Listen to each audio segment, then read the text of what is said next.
जय श्री कृष्ण मित्रों, भगवत गीता यात्रा में आपका हार्दिक स्वागत है।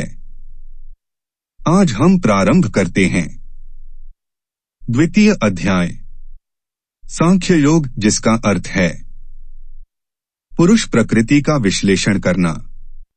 इस अध्याय में शरणागत अर्जुन द्वारा अपने शोक की निवृत्ति का एकांतिक उपाय पूछे जाने पर पहले भगवान श्री कृष्ण ने 30वें श्लोक तक आत्मतत्व का वर्णन किया है। सांख्य योग के साधन में आत्मतत्व का श्रवण, मनन और निदिध्यासन ही मुख्य है। यद्यपि इस अध्याय में 30वें श्लोक के बाद स्वधर्म का वर्णन करके कर्मयोग स्वरूप भी समझाया गया है, परंतु उपदेश का आरंभ सांख्य योग से ही हुआ है और आत्मतत्व का वर्णन अन्य अध्यायों की अपेक्षा इसमें अधिक विस्तार पूर्वक हुआ है। इस कारण इस अध्याय का नाम सांख्य योग रखा गया है।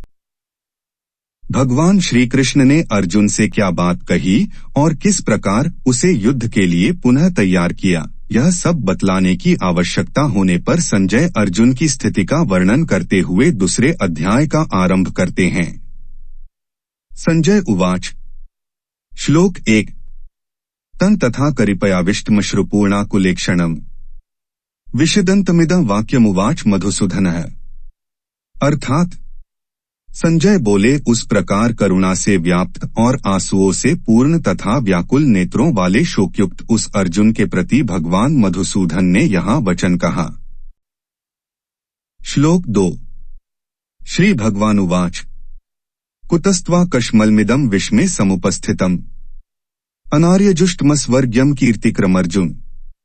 अर्थात श्री भगवान बोले, हे अर्जुन, तुझे इस समय ये मोह किस हेतु से प्राप्त हुआ, क्योंकि न तो यह श्रेष्ठ पुरुषों द्वारा आचरित है, न स्वर्ग को देने वाला है और न कीर्ति को करने वाला ही है।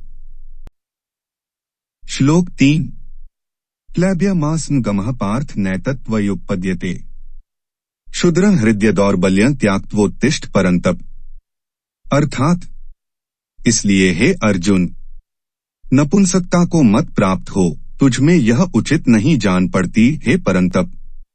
हृदय की तुच्छ दुर्बलता को त्याग कर युद्ध के लिए खड़ा हो जा। भगवान के इस प्रकार कहने पर गुरुजनों के साथ कहे जाने वाले युद्ध को अनुचित सिद्ध करते हुए 2 श्लोकों में अर्जुन अपना निश्चय प्रकट करता है। श्लोक 4। कथं भीष्मः संख्ये द्रोणं च मधुसूदन इषुभ्यः प्रतियोत्स्यामि पूजार्हावृसूदन।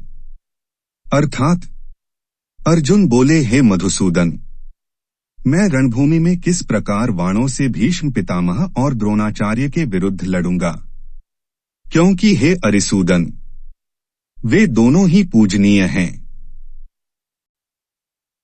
श्लोक 5। गुरुन् हत्वा हि महानुभावाञ्छेयो भोत्कु भैक्ष्मपीह लोके हत्वार्थ कामास्तु गुरुनिहैव भुंजीय भोगान रुधिर प्रदिग्धान।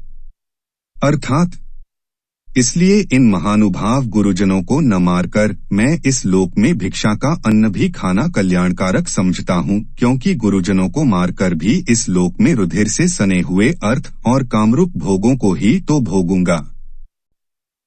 इस प्रकार अपना निश्चय प्रकट कर देने पर भी जब अर्जुन को संतोष नहीं हुआ और अपने निश्चय में शंका उत्पन्न हो गई, तब वे फिर कहने लगे। श्लोक 6।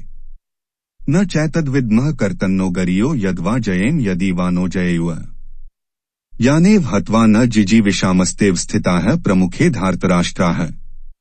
अर्थात हम यह भी नहीं जानते कि हमारे युद्ध करना और न करना इन दोनों में से कौन सा श्रेष्ठ है, अथवा यह भी नहीं जानते कि उन्हें हम जीतेंगे या हमको वे जीतेंगे, और जिनको मारकर हम जीना नहीं चाहते, वे हमारे आत्मीय धृतराष्ट्र के पुत्र हमारे मुकाबले में खड़े हैं। इस प्रकार कर्तव्य का निर्णय करने में अपनी असमर्थता प्रकट करने के बाद अब अर्जुन भगवान की शरण ग्रहण करके अपना निश्चित कर्तव्य बतलाने के लिए उनसे प्रार्थना करते हैं। श्लोक 7। कार्पण्य दोषोत स्वभावः पृच्छामि त्वा धर्म समूर्चेताः यच्छ्रेयः स्यान्निश्चितं ब्रूहि तन्मे शिष्यस्तेह शाधीमा त्वा प्रपन्नम। अर्थात इसलिए कायरता रूप दोष से उपहत हुए स्वभाव वाला तथा धर्म के विषय में मोहित चित्त हुआ मैं आपसे पूछता हूँ कि जो साधन निश्चित कल्याणकारक हो वह मेरे लिए कहिए, क्योंकि मैं आपका शिष्य हूँ, इसलिए आपके शरण हुए मुझको शिक्षा दीजिए। इस प्रकार शिक्षा देने के लिए भगवान से प्रार्थना करके अब अर्जुन उस प्रार्थना का हेतु बतलाते हुए अपने विचारों को प्रकट करते हैं। श्लोक 8 न हि प्रपश्यामि ममाप्नुद्याद्यच्छोष्णमिन्द्रियाणाम् अवाप्य भूमावस्पत्नमृद्ध राज्य सूराणामपि चाधिपत्यम। अर्थात क्योंकि भूमि में निष्कंटक धन धान्य संपन्न राज्य को और देवताओं के स्वामीपने को प्राप्त होकर भी मैं उस उपाय को नहीं देखता हूँ जो मेरी इंद्रियों के सुखाने वाले शोक को दूर कर सके। इसके बाद अर्जुन ने क्या किया यह बतलाया जाता है। श्लोक 9 संजय उवाच एवमुक्त्वा हृषिकेशं गुडाकेशः परन्तप न योत्स्य इति गोविंद मुक्त्वा तूष्णी बभूव। अर्थात संजय बोले, हे राजन, निंद्रा को जितने वाले अर्जुन अंतर्यामी श्री कृष्ण महाराज के प्रति इस प्रकार कहकर फिर श्री गोविंद भगवान से युद्ध नहीं करूंगा यह स्पष्ट कहकर चुप हो गए। इस प्रकार अर्जुन के चुप हो जाने पर भगवान श्री कृष्ण ने क्या किया, इस जिज्ञासा पर संजय कहते हैं। श्लोक 10 तमुवाच ऋषिकेशः प्रहसन्निव भारत सेनयोरुभयोर्मध्ये विषिदन्तमिदं वचः। अर्थात हे भरतवंशी धृतराष्ट्र, अंतर्यामी श्री कृष्ण महाराज दोनों सेनाओं के बीच में शोक करते हुए उस अर्जुन को हंसते हुए से यह वचन बोले। श्लोक 11 अशोचानन वशोचस्त्वं प्रज्ञावादाश्च भाष्ये गतासूंश्च नानुशोचन्ति पंडिताः। अर्थात श्री भगवान बोले, हे अर्जुन, तू न शोक करने योग्य मनुष्यों के लिए शोक करता है और पंडितों वचनों को कहता है, परंतु जिनके प्राण चले गए हैं उनके लिए और जिनके प्राण नहीं गए हैं उनके लिए भी पंडित जन शोक नहीं करते। भगवान आत्मा की नित्यता का प्रतिपादन करके आत्मा दृष्टि से उनके लिए शोक करना अनुचित सिद्ध करते हैं। श्लोक 12 न त्वेवाह जातु नासन न त्व नेमे जनाधिपाः न चैव न भविष्यमः सर्वे वयमतः परम। अर्थात न तो ऐसा ही है कि मैं किसी काल में नहीं था या तू नहीं था अथवा ये राजा लोग नहीं थे, और न ऐसा ही है कि इससे आगे हम सब नहीं रहेंगे। इस प्रकार आत्मा की नित्यता का प्रतिपादन करके अब उसकी निर्विकारता का प्रतिपादन करते हुए आत्मा के लिए शोक करना अनुचित सिद्ध करते हैं। श्लोक 13 देहिनोस्मिन् यथा देहे कौमारं यौवन जरा तथा देहांतर प्राप्तिर्धीरस्तत्र न मुह्यति। अर्थात जैसे जीवात्मा की इस देह में बालकपन, जवानी और वृद्धावस्था होती है, वैसे ही अन्य शरीर की प्राप्ति होती है, उस विषय में धीर पुरुष मोहित नहीं होता। भगवान सब प्रकार के संयोग वियोगादि को अनित्य बतलाकर उनको सहन करने की आज्ञा देते हैं। श्लोक 14 मात्रा स्वर्शास्तु कौन्तेय शीतोष्ण सुख दुहकदा है आगमाप्यनो नित्यास्तान स्थितिक्षस्व भारत। अर्थात हे कुंती पुत्र, सर्दी गर्मी और सुख दुहक को देने वाले इंद्रिय और विषयों के संयोग तो उत्पत्ति विनाशशील और अनित्य हैं, इसलिए हे भारत उनको तू सहन कर। इन सबको शान करने से क्या लाभ होगा, इस जिज्ञासा पर कहते हैं।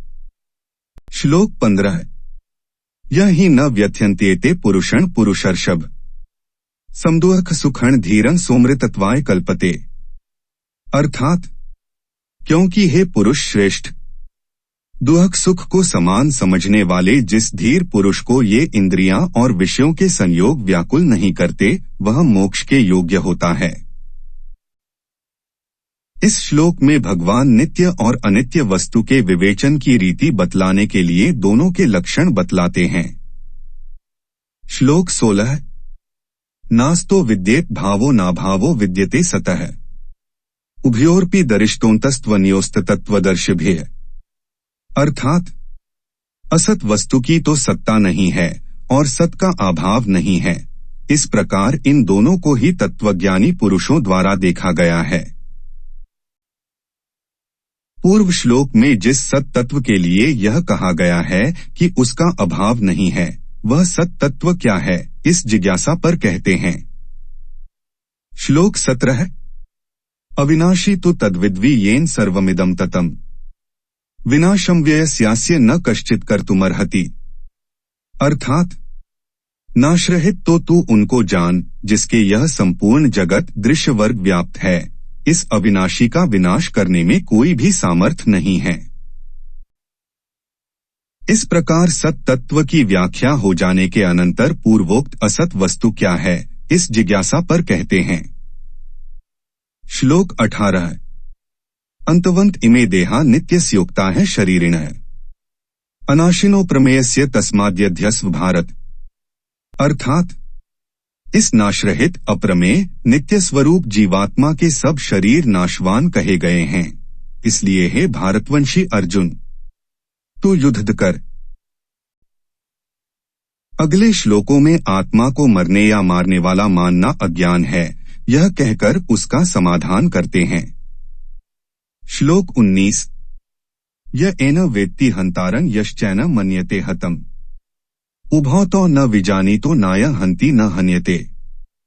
अर्थात जो इस आत्मा को मारने वाला समझता है तथा जो इसको मरा मानता है, वे दोनों ही नहीं जानते, क्योंकि यह आत्मा वास्तव में न तो किसी को मारता है और न किसी के द्वारा मारा जाता है।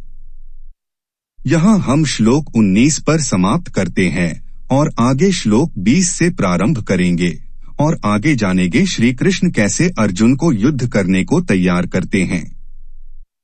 आगे के श्लोक सुनने के लिए चैनल को लाइक और सब्सक्राइब करें। नमस्कार मित्रों, जय श्री कृष्णा।